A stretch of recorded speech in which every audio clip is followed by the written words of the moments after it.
त्यो डाँडाबाट पानी पर्दैछ पानी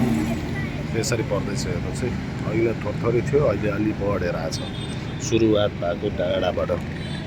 यो फैलिएर यतासम्म आउँछ फेरि पानी परेको ठाउँ त्यो दुईवटा डाँडा र यो एउटा डाँडामा मजाले पानी परिरहेको छ हेर्नुहोस् त्यो बढ्दै बढ्दै बढ्दै यतातिर नि आउँछ पानी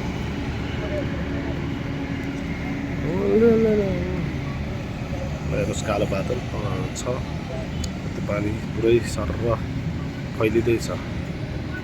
यो ठाउँबाट सुरु भएको थियो अब बढ्दै बढ्दै फैलिन्छ त्यो पानी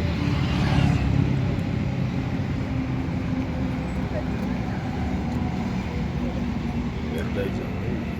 जानु ल छ यस्तो हेर्नुहोस् त आइकिन भन्दा अझ बढिरहेको छ बढाएको छ हेर्नुहोस् त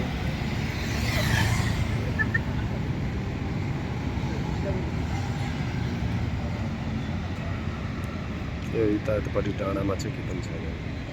पानी परेको छ